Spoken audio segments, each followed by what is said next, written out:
चीनी बाशिंदे बारहा पाकिस्तान की सरजमीन पर पाकिस्तान के ही कानून की धज्जियां उड़ाते हुए नजर आते हैं। पाकिस्तान के कानून नाफिज करने वाले इदारे पुलिस की बार बार बेहुरमती करते हुए नजर आते हैं, लेकिन उसके बावजूद भी कहीं से भी कोई भी ऐसा कदम नहीं उठाया जाता जिसको इबरतनाक बनाया जाए और ये बताया जाए। Hi guys, welcome to my YouTube channel news views infotainment. अगर आपको हमारे वीडियोस पसंद आते हैं तो लाइक, शेयर, कमेंट और सब्सक्राइब जरूर करें और हर नए वीडियो के नोटिफिकेशन के लिए बेल आइकन दबाना ना भूलें। Thank you. चीनी बाशिंदे बारहा पाकिस्तान की सरजमीन पर पाकिस्तान के ही कानून की धज्जियां उड़ाते हुए नजर आते हैं। पाकिस्तान के कानून नाफिज करने वाले इदारे पुलिस की बार बार बेहुरमती करते हुए नजर आते हैं, लेकिन उसके बावजूद भी कहीं से भी कोई भी ऐसा कदम नहीं उठाया जाता जिसको इबरतनाक बनाया जाए और ये बताया जाए कि पाकिस्तान की सरजमीन पर पाकिस्तान के कानून का निफाज होगा। इस महीने 4 अप्रैल 2018 को एक ऐसी लड़ाई सामने आई जो कि सोशल मीडिया के हर पोस्ट की जीनत बन गई और तमाम जगह पर टॉप ट्रेंड बनता हुआ नजर आया, जिसके अंदर कुछ चीनी बाशिंदे जो कि इंजीनियर्स थे, कबीरवाला के इलाके में एक कैंप साइट मोटरवे पे काम करते हुए पुलिस से उनकी हाथापाई हो गई। वो पुलिस से लड़ पड़े और इस लड़ाई में इस हद तक चले गए कि पुलिस की मोबाइल पर चढ़कर धमकियां देना, वहां मौजूद सिटीजन्स को जदोकोब करना एक मामूल की सी सूरत हाल नजर आई। जैसे चीनी बाशिंदों के लिए ये कोई खास बात या कोई ऐसा ड्रास्टिक स्टेप नहीं है जिससे पाकिस्तान और चीन के ताल्लुकात में किसी भी तरीके से खलल आ सके। ऐसा होता रहा, लोग वीडियो बनाते रहे और ऐसे में ही एक चीनी बाशिंदा आगे बढ़कर उस वीडियो बनाने वाले शख्स की तरफ अटैक करने लगा, जहां से मामला और बढ़ गया। पुलिस खामोश तमाशाई बनी रही, पुलिस मोबाइल में बैठी रही और शहरियों ने अपने हाथ में फिर ये लिया। और फिर वो जो हम रोना रोते हैं कि मॉब कल्चर पाकिस्तान में क्यों फरोग पा रहा है, उसने एक बार फिर फरोग लिया। लेकिन ये वाकया पहली दफा नहीं कि चीनी बाशिंदों ने पुलिस के ऊपर इस तरह से तशद्दुद करने की कोशिश की हो। इससे पहले भी शुजाबाद के करीब एक कैंप था 2006 के अंदर, इसी तरह चीनी इंजीनियर्स ने पुलिस के साथ लड़ाई की और उसके बाद भी ऐसा कुछ नहीं हुआ कि चीनी बाशिंदे ये सबक सीखें कि इसके बाद अगर हमने पाकिस्तान का कानून तोड़ा तो फिर कोई ना कोई सजा जरूर सामने आएगी। लेकिन एक फहरिस्त है, एक लंबी फहरिस्त है मेरे सामने जो चीनी बाशिंदों की कानून शिकनी की है, जिसके अंदर 28 जून 2016 के अंदर एटीएम मशीन का डाटा चोरी करते हुए एक चीनी बाशिंदा पकड़ा गया। उसके बाद फिर 21 मार्च 2017 आया और कराची से दो चीनी बाशिंदे गिरफ्तार किए गए। 13 जुलाई 2017 को फर्द जुर्म आयद होती है और 2 अफराद पे ये फर्द जुर्म आयद की जाती है। फिर दिसंबर 2017 आता है और जाली क्लियरेंस दस्तावेजात की वजह से एक चीनी बाशिंदे को पकड़ लिया जाता है, गिरफ्तार कर लिया जाता है। उसके बाद हम लोगों को एक लंबी फहरिस्त नजर आती है, स्किमिंग करते हुए, एटीएम से पैसे चुराते हुए, डाटा चुराते हुए। तकरीबन 559 मेरे पास जो फिगर्स हैं, 559 ऐसे अकाउंट्स हैं जिससे इन्होंने डाटा चोरी किया। तकरीबन 10 मिलियन रुपए के करीब बनता है ये अमाउंट बनती है पाकिस्तानी शहरियों की मेहनत से कमाई हुई। हम सीपेक चाहते हैं, हम इन्वेस्टमेंट चाहते हैं, हम तरक्की चाहते हैं, लेकिन हम किसी भी तरीके से एक नई ईस्ट इंडिया कंपनी जन्म लेते हुए नहीं देखना चाहते। पाकिस्तान यकीनन शायद लतीफ साहब ये चाहता है कि पाकिस्तान तरक्की करे, इसमें कोई शक की बात नहीं। कोई बाशिंदा सीपेक के खिलाफ नहीं है, कोई शहरी पाकिस्तान का सीपेक के खिलाफ नहीं है। तमाम के तमाम लोग चाहते हैं कि तरक्की की राह पे गामजन हो, लेकिन इसके लिए हमें कीमत यह अदा करनी पड़ेगी कि हमें सेल्फ रिस्पेक्ट अपनी जो है वो दे देनी पड़ेगी चीनियों को। क्या हमारी पुलिस की और स्पेशली पुलिस वर्दी में होते हुए उसकी कोई इज्जत नहीं है? जो वाकया पेश आया है इसके ऊपर इतनी ह्यू एंड क्राई जो सोशल मीडिया पे हो रही है और हुकूमत की तरफ से कोई ऐसे एज सच ड्रास्टिक कदम नहीं उठाया गया, तो फौरी तौर पर उसकी जो सजा है उसे मिलनी चाहिए। और यह सोच हमें ज़हन से निकाल देनी चाहिए कि हमने सीपैक का कॉन्ट्रैक्ट क्या कर लिया, हम किसी के महकूम हो गए, ऐसा हरगिज नहीं है। सीपैक में बाकायदा चीन के अपने बेशुमार फवायद हैं। हमारे मुल्क के अंदर यह तासुर कायम किया जा रहा है कि जी सीपैक एक बहुत बड़ा एहसान है। ऐसा नहीं है। सीपैक जो है उसमें दोनों ममालिक के म्यूचुअल बेनिफिट्स हैं। चाइना की उतनी ही बड़ी जरूरत है जितनी पाकिस्तान की है। उसके बाकायदा कवायद और जवाबत हैं जिसके तहत हमने सीपैक को आगे लेकर चलना है। मगर सीपैक के बारे में हमें कितनी सारी ऐसी चीजें हैं जिन पर आज भी सवालिया निशान हैं। हमें यह नहीं मालूम कि सीपैक के बारे में जो कर्जा आपने कमर्शियल लोन लिया वो किस रेट पर लिया, वो आपने किस तरह लिया, कितना लिया, कैसे अदा होगा, और उस पर बहुत सारे सवालात उठ रहे हैं। मैं बिल्कुल इस पॉइंट की तरफ आऊंगी शायद साहब, ये तो हमारी अपनी जिम्मेदारी है ना, ये चीनियों की जिम्मेदारी तो नहीं है। अगर उन्होंने कानून तोड़ा तो अगर हमारा कोई शहरी दुबई जाता है, कहीं और जाता है, किसी भी मुल्क जाता है, तो वो उसी तरीके से उसी तरह कानून का निफाज देखता है। शाहिद खाकान अब्बासी साहब ने खुद अपनी प्रेस कॉन्फ्रेंस में कहा कि मैं जब अमेरिका गया तो मैंने उनके कवानीन के मुताबिक सिक्योरिटी चेक करवाया और इसी तरीके से होना चाहिए। तो यहां देख लीजिए रेमंड डेविस का वाकया देख लीजिए, कानून तोड़ा, 2 नौजवानों को मारा, चला गया, और डिप्लोमेटिक कम्युनिटी की वजह से आज एक अमेरिकी डिप्लोमेट के गाड़ी के टकराव से एक नौजवान जो है वो हलाक हो गया। उसके बारे में भी यही हुआ, उसकी भी FIR अभी तक नहीं कटी, इसलिए क्योंकि उसको भी डिप्लोमेटिक कम्युनिटी हासिल है। अब ये जो चीनी लोग हैं ये तो बहुत सारे हैं ना, ये तो हमारे प्रोजेक्ट्स पे काम कर रहे हैं, ये तो यहाँ इन्वेस्ट कर रहे हैं, इनको भी हम इसी तरीके से जाने देंगे तो पाकिस्तान में बचेगा कौन जिसके ऊपर कानून का निफाज होना। ये क्यों हो रहा है? आपने अपने इब्तिदाइया में बहुत अच्छा बयानिया दिया और कहा कि बहुत सारी आपके पास मिसालें पड़ी हुई हैं, ना सिर्फ के चीनियों की बल्कि और भी बहुत सी नेशनैलिटीज की जो कि पाकिस्तान के कानून की इज्जत नहीं करते। मेरा सवाल यह है कि क्या पाकिस्तान के हुक्मरान पाकिस्तान के कानून की इज्जत करते हैं कि बाहर वाले लोग इज्जत करें? सही।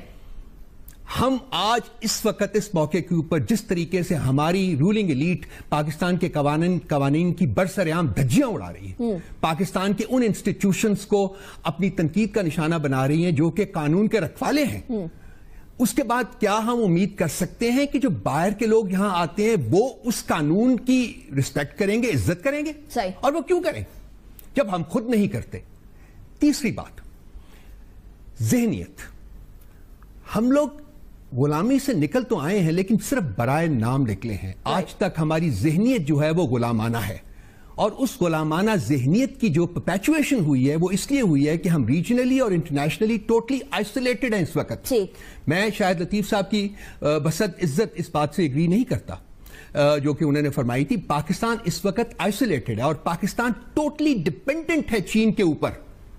डिपेंडेंस हम लोगों ने खुद क्रिएट कर ली ना, ये हमारे अपनी कसूर है कि हमने फॉरेनर्स से 4 साल नहीं बताया। कि इस वक्त पाकिस्तान का अगर कोई वाहिद दोस्त है 1-2 और दोस्तों के अलावा तो वो चीन है। पाकिस्तान का इकोनॉमिक फ्यूचर डिपेंड करता है चीन के ऊपर, पाकिस्तान की सॉल्वेंसी डिपेंड करती है चीन के ऊपर, और आइंदा 2-3 महीनों में जो फाइनेंशियल सिचुएशन बनने वाली है अनीका, वो बनेगी जब तो नजर आएगा। तकरीबन $9.5 बिलियन आपको चाहिए अपने लोन्स, और लोन्स के ऊपर जो इंटरेस्ट है वो वापस करने के लिए। पैसा सवालिया निशान है कि कहां से आएगा, पैसा वापस भी करना है और ये एक बात को मैं रिट्रेट करूंगा कि पाकिस्तान को अभी तक नहीं पता कि किन टर्म्स एंड कंडीशंस के ऊपर ये प्रोजेक्ट इंट्रोड्यूस किया गया। पाकिस्तानियों नहीं को पता, हमें नहीं पता नहीं जी, गवर्नमेंट को पता कि नहीं पता, मुझे तो नहीं पता और किसी और पाकिस्तानी को नहीं पता, शायद गवर्नमेंट को भी पूरा नहीं पता हो, उनको भी ना पता हो कि क्या वो कर रहे हैं। ठीक है, इस हद तक मिसरूल और लैक ऑफ गवर्नेंस है इस मुल्क में कि हम लोगों ने हर चीज को पॉलिटिसाइज करके रख दिया। सही है, लेकिन अगर किसी को नहीं पता, एस्पेक्ट हैं, इन तीनों एस्पेक्ट्स को लेकर आगे बढ़े। अगर आपकी बात बिल्कुल दुरुस्त है कि हुकूमत को भी नहीं शायद क्लियरली पता कि करना क्या है, तो फिर तो ये लम्हा फिक्री है पाकिस्तान के लिए। मैं वसीम बादामी साहब की तरफ जाना चाहूंगी। वसीम बादामी साहब, फिर तो वही हाल होगा जैसे श्रीलंका का पोर्ट चाइना के हवाले कर दिया 100 साल के लिए कि ठीक है जी आप चलाइए, क्योंकि हम कर्जा नहीं वापस दे सकते थे। तो हम अगर कर्जा वापस ना दे सके तो हम किस चीज को उनके सामने रखेंगे? अभी हम लोगों को कर्जे की, जिस तरह शायद लतीफ साहब ने भी फरमाया, रऊफ हसन साहब भी फरमा रहे हैं कि हम लोगों को टर्म्स TORs का पता नहीं है, क्लियरली नहीं पता, हुकूमत ने पार्लियामेंट के सामने ये बात नहीं रखी है, तो फिर किस तरीके से हम कह सकते हैं कि हम सक्सेस की तरफ जा रहे हैं? ये तो लोन है, ये कोई इमदाद थोड़ी है। ये विजुअल्स अनीका बहुत डिस्टर्बिंग है। ये वो जनाब पुलिस की गाड़ी पे चढ़ा हुआ है, ये हुआ वो हुआ। अगर इसको अभी से हमने ना रोका ये मुसीबत बन जाएगी। आप यहाँ कराची के लोगों से पूछें, ये अफगान आबादियां हमारे लिए नो गो एरिया बन गई थी, किस तरह सड़कों पर बदमाशियां होती थी और हम ऐसे खड़े हुए देखते रहते थे, यार अब कुछ नहीं कर सकते इसको अभी रोक लें मामले को, वरना ये भी हाथ से निकल जाएगा सारा सिलसिला। और यहाँ हाथ से निकल गया फिर उसको संभालना इसलिए मुश्किल हो जाएगा, क्योंकि जिस तरह रऊफ हसन साहब फरमा रहे हैं कि हमारी डिपेंडेंसी बढ़ती चली जा रही है चाइना के ऊपर। शायद लतीफ साहब, अब जिस तरीके से हम धड़ाधड़ छूट दिए जा रहे हैं, उन्हें हम लोगों ने कस्टम ड्यूटी पर छूट दी है 40 साल, हमने पोर्ट बनाने की कस्टम ड्यूटी के ऊपर छूट दी है 23 साल, हमने मुल्तान सक्कर सेक्शन पे छूट दी है 11 बिलियन रुपए, 11 बिलियन, और सेल्स स्टील के ऊपर की मसनूआत पर टैक्स की छूट दी है हमने 11 बिलियन रुपए। ये तमाम के तमाम फैक्ट्स फिगर सामने है। इतनी छूट अगर पाकिस्तानियों को मिलती तो गालिबन हम लोग काफी दिन दुगनी रात चुगनी तरक्की कर सकते थे इकोनॉमिकली। دیکھیں میں اسی بات کی طرف اشارہ کر رہا تھا. یہ جو رؤف صاحب نے بات کی کہ وہ مجھ سے اگری نہیں کرتے, ہم ٹوٹلی ڈیپینڈنٹ ہے چائنا پہ. اگر یہ ہمارا مائنڈ سیٹ ہے, اگر یہ ذہنیت ہے, تو پھر جو چائنا کر رہا ہے وہ تو ٹھیک کر رہا ہے. ہم نے اپنے عوام میں, اپنی حکومت, اپنے ملک کے لیول پہ یہ ہرگز تاثر نہیں پیدا کرنا, اور نہ ایسا ہے کہ ہم کسی کے محکوم بن گئے. یہ دو ملکوں کے درمیان ایک کانٹریکٹ ہو رہا ہے. اگر وہ ہماری مدد کر رہے ہیں تو ہم کیا گوادر پورٹ بنا کے ان کی مدد نہیں کر رہے؟ ہمیں نہیں معلوم کہ ویسٹ کو ڈیولپ کرنے کے لیے وہ کتنا فاصلہ ان کا کم ہو رہا ہے, سی روٹس میں کس حد تک کمی آ گئی؟ کیا یہ ہمیں نہیں بتانا چاہیے اپنے لوگوں کو؟ اس لیے اس طرح کی ذہنیت کا پیدا کرنا کہ چونکہ ہمارا انحصار چائنا پہ ہے لہٰذا وہ جو کہیں وہ ٹھیک ہے, اور اس کا نقشہ آپ نے دیکھ لیا کہ سیکیورٹی تک کے معاملے میں انہوں نے جو رولز کی وائلیشن کی, یہ اس کی اجازت نہیں ہونی چاہیے. میں نے اب پھر سے وہ JF-17 کا ذکر کیا, میں اس کا چیف پروجیکٹ ڈائریکٹر تھا. ہماری جب آپس میں بات چیت شروع ہوئی تو اس کے اوپر جب کو پروڈکشن کی بات آئی, حالانکہ وہ لیڈ پارٹنر تھے, مگر اس کے اندر 58% حصہ پاکستان کو لے کے دیا اور 42% حصہ ہم نے چین کو دیا. یہ ہم نے کیا, یہ ہمارا ایک رول ماڈل ہے, یہ جو کانٹریکٹ ہم نے کیا. تو ایسا ہرگز نہیں ہے. اگر چین ہماری مدد کر رہا تھا وہ ایک فائٹر جہاز بنانے میں, تو ہم بھی ان کی مدد کر رہے تھے. ہماری جو برین تھا وہ سافٹ ویئر, جس کو آپ برین ویئر کہہ سکتے ہیں. تو یہ دونوں معاملات آپس میں ایسے ہوتے ہیں میز پر بیٹھے ہوئے جب آپ ڈسکشنز کرتے ہیں کہ کبھی بھی یہ احساس دوسری کو پارٹی کو آپ نہ دلائیں کہ ہم جناب آپ کی غلامی قبول کرنے جا رہے ہیں. یہی معاملہ ہمارا لون کے معاملے میں ہے کہ جو کمرشل لونز لیے وہ بڑی کم ریٹس پر ملا کرتے ہیں, مگر سننے میں جو آ رہا ہے وہ بڑے ہائی ریٹس پہ کمرشل لونز ہمیں دیے گئے ہیں. پھر سے ہم شاید اس احساس کمتری میں اس کا ہم شکار ہیں کہ جی جیسے بھی لون ملتا ہے لے لو. اور ایک تاثر یہ بھی پیدا کیا گیا کہ جناب وہ ہماری مدد کر رہے ہیں, ان سے ساری انویسٹمنٹ آ رہی ہے.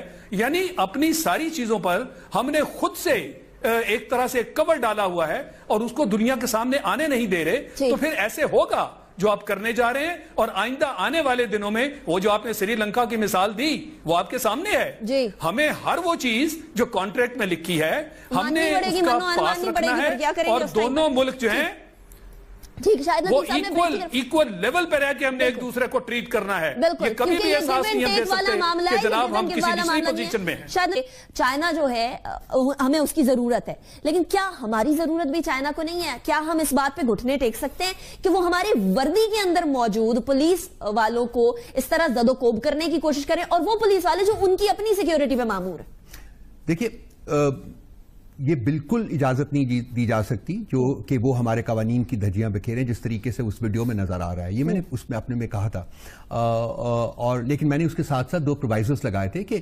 ساری دنیا کو پتا ہے کہ ہم اپنے قوانین کی دھجیاں کس طریقے سے بکھیرتے ہیں. کنسیکوینٹلی ہم نے ایک ریشنل کریٹ کیا ہوا ہے نا کہ باقی لوگ بھی پھر اس شہ لیتے ہیں کہ آئے, لیکن اس کے باوجود بالکل نہیں. جیسا کہ میں نے آپ کو کہا تھا کہ وہ جو ریکمنڈیشنز آئی ہیں ان کے اوپر منوعان عمل ہونا چاہیے جو اس کی انکوائری کمیٹی کی ریکمنڈیشنز آئی ہیں, لیکن وہ بہت مشکل لگتا ہے. میں نے لفظ جو بات کرنا چاہتا ہوں, اور یہ شاید آپ کا جو سوال ہے اس میں ایکسپلین ہو جائے, میں نے لفظ محکومیت نہیں استعمال کیا تھا, میں نے لفظ ڈیپینڈنس استعمال کیا تھا. کیوں یہ ڈیپینڈنس ہمیں اتنی زیادہ ڈومیننٹ نظر آ رہی ہے؟ وہ اس لیے ہوئی ہے کہ جو ہماری ذہنیت ہے رولنگ ایلیٹ کی وہ محکومانہ ہے, اور وہ ہر چیز کو پولیٹیسائز کر کے کرتے ہیں. آج 2-3 باتیں میں آپ کے ساتھ کرنا چاہوں گا. مثلاً جو پاکستانی کمپنیز کو کیا ان سارے درجنوں کانٹریکٹس میں سے کوئی ایک کانٹریکٹ بھی ملا ہے؟ صحیح نمبر, اور آپ نے ان کو یہ کمٹمنٹ دی ہے جی کہ ہم کوئی ٹینڈرنگ نہیں کریں گے. آپ کے اپنے قوانین کی اٹر وائلیشن ہے وہ. صحیح, آپ گورنمنٹ آف پاکستان کوئی کانٹریکٹ نہیں ایوارڈ کر سکتی جب تک کہ اس کی ٹینڈرنگ نہ ہو, اور آپ کم از کم 3 جو ہیں ان پٹس آپ کے پاس نہ آئیں اور پھر ان کو آپ ایویلویٹ کریں تو وہ کریں. تو کیا ایک بھی پاکستانی کمپنی کو ٹینڈر دیا ہے؟ یہ آپ کی کمٹمنٹ ہے کہ نہیں ملے گا. تمام ٹینڈرز جو ہیں وہ چائنیز کمپنیز کو ملیں گے. آپ قانون کے خلاف کمٹمنٹ کر کیسے سکتے ہیں؟ خود آپ نے کی ہے. پارلیمنٹ کے سامنے یہ بات رکھی گئی یا نہیں رکھی گئی؟ نہیں. نمبر 2 جو ریٹس ہیں جو ان کو دیے جا رہے ہیں, میری انڈرسٹینڈنگ ہے کہ وہ آپ کے لوکل ریٹ سے بہت زیادہ ہیں. ٹھیک, اس کے بارے میں کوئی آپ نہیں بتا رہا آپ کو کہ وہ ریٹس کیا ہیں. تیسرا جو لونز لیے گئے ہیں, 2 منٹ دیجئے گا, جو لونز لیے گئے ہیں ان کے انٹرسٹ ریٹ جو ہے جس کا ذکر شاید عتیق صاحب نے بھی کیا ہے, میری انپوٹ یہ ہے کہ ایگزوربیٹنٹ ہے. وہ 7, 7.5, 8% تک ریٹس ہیں, جبکہ آپ باقی جو انٹرنیشنل آرگنائزیشن سے لونز آپ لیتے ہیں وہ اس کے اوپر بہت کم کپڑ ہے. سو چیزیں جو ہیں وہ اس طریقے سے آپ ایویلویٹ کریں کہ ہماری ڈیپینڈنس جو ہے چائنا کے اوپر بنا دی گئی ہے, جو اس کو جو نیریٹو کریٹ کیا گیا ہے وہ یہ ہے, اس میں آگے جا رہے ہیں کہ یہ جو ہے پاکستان, اگر چین اس وقت نہ ہوتا, جو رولنگ پارٹی ہے وہ یہ کریڈٹ لینا چاہتی ہے کہ جی چین کے ساتھ سی پیک کروانے والے ہم ہیں, اور اگر ہم نہ کرتے تو پاکستان تباہ ہو جاتا. یہ ایک نیریٹو ہے, یہ وہ محکومانہ ذہنیت ہے جس کی میں بار بار بات کر رہا ہوں. یہ تمام چیزیں پارلیمنٹ میں کیوں نہیں آئی؟ امریکہ کی بات کر لیں, کسی اور ملک کی بات کر لیں, وہاں تو یہ تمام چیزیں پارلیمنٹ کے سامنے آتی ہیں, پارلیمنٹیرینز اس کو الاؤ کرتے ہیں یا الاؤ نہیں کرتے. ہماری پارلیمنٹ صرف دکھاوے کے لیے, صرف شو آف ہے.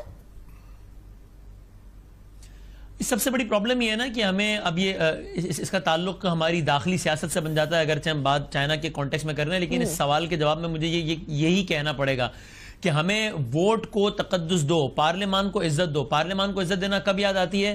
جب عمران خان پارلیمان کے باہر دھرنا دے کر بیٹھا ہوا ہوتا ہے. ووٹ کا تقدس کب یاد آتا ہے؟ جب آپ نیب کے کیسز میں پھنس جاتے ہیں. ورنہ تو شہباز شریف صاحب پنجاب میں نہیں جاتے تھے, نواز شریف صاحب یہاں پر نہیں آتے تھے. تو ڈیموکریسی صرف جو ہے وہ کچھ دکھاوے کا نام نہیں ہے, یہ ایک مائنڈ سیٹ ہے جو کہ آپ کے ایکشن سے ظاہر ہوتا ہے. وہ تو کبھی ہوا ہی نہیں ہے. ورنہ اگر پارلیمان کی قوت آپ کے پیچھے کھڑی ہو تو آپ بڑا اچھا نیگوشیٹ بھی کر سکتے ہیں, آپ بہت اچھی ڈیل بھی کر سکتے ہیں, کیونکہ آپ کہہ سکتے ہیں کہ بھائی میں ایک فرد واحد نہیں ہوں, میرے ملک میں جمہوریت ہے, مجھے ہر معاملے میں اپنی پارلیمان کے پاس جانا پڑے گا. لیکن پارلیمان کی عزت کا ہم قصیدہ اور نصیحت اسی وقت پڑھتے ہیں جب ہم خود پھنستے ہیں, جس کی وجہ سے جو ہے وہ ون ونڈو آپریشن ہوتا ہے, اور بعد میں اس طرز کے سارے مسائل ہوتے ہیں جس پر آپ اس وقت بات کر رہی ہیں. صحیح ہے. تو پھر اگر ہم یمن کے معاملے میں پارلیمنٹ میں جا سکتے تھے تو ہم اس معاملے میں پارلیمنٹ میں کیوں نہیں جا سکتے تھے؟ کیا ہم چوز کرتے ہیں کہ پارلیمنٹ میں کس چیز پہ جانا ہے, کس چیز پہ نہیں جانا؟ جو دل کیا اس کے اوپر چلے گئے, جو دل نہ کیا اس کے اوپر کہا کہ ٹھیک ہے پارلیمنٹ چنے بیچے. اور دیکھیں نا یمن کے معاملے میں جب گئے تو ایک اچھی فیس سیونگ, ایک اچھا نیریٹو بلڈ ہوا نا. بات وہی ہے کہ جہاں ہمیں یہ لگتا ہے کہ جناب کچھ اپنے معاملات بھی اس حوالے سے بہتر ہو جائیں گے, وہاں اب اگین وہی والی بات ہے. یہ یمن, آپ نے چائنا کا معاملہ کی بات کی, بٹ ٹیکس ایمنسٹی اسکیم بھی ایک ایسی جماعت جس کا آج کل نیریٹو ہی ہے کہ ووٹ کو عزت دو, تو اس کے وزیر اعظم نے پارلیمان کو سرپاس کرتے ہوئے جناب کیوں ٹیکس ایمنسٹی اسکیم کا اعلان کر دیا؟ پارلیمان میں ایک ہیلدی ڈیبیٹ ہو جاتی, اس کے بعد اعلان ہو جاتا اس کا, یا مسترد ہو جاتی, جاتے جاتے کیوں اعلان کر دیا؟ جب آپ اس طریقے کی باتیں کرتے ہیں تو میں کانسپیریسی تھیوریز پہ بلیو کرنے والا آدمی نہیں ہوں, لیکن پھر یہ امپریشن بنے گا کہ آپ کے ذاتی مفادات ہیں, اس لیے آپ جو ہے وہ پارلیمان کو سرپاس کر کے اپنے فیصلے کر دیتے ہیں, چاہے وہ چائنا کو سرٹن معاملات میں کچھ ریلیف دینے کا معاملہ ہو یا لیٹسٹ معاملہ ٹیکس ایمنسٹی اسکیم کا ہو. صحیح, ٹھیک ہے. اور وہ ایمنسٹی اسکیم کے اوپر بھی جو فائنینشیل ایکشن ٹاسک فورس ہے اس نے کچھ سوالات اٹھا دیے ہیں. مفتاح اسماعیل صاحب جس کو بھی حل کرنے کی کوشش کر رہے ہیں, وہ بھی ایک نیا سچویشن کریٹ ہو رہی ہے. لیکن یہ چینی باشندے, چینی انجینئرز ہوں, جو مرضی ہو, چاہے چینی وزیر اعظم ہو یا چینی پریزیڈنٹ ہو, قانون سب کے لیے ایک برابر ہوتا ہے. میں نے جس طرح پہلے بھی عرض کی تھی کہ ہمالیہ سے اونچی ہے, شہد سے میٹھی ہے, سمندر سے گہری ہے, لیکن قانون سے بالاتر نہیں ہے یہ دوستی. قانون کی بالادستی جب تک نہیں رہے گی تو پھر آپ ایک اور ایسٹ انڈیا کمپنی دیکھیں گے.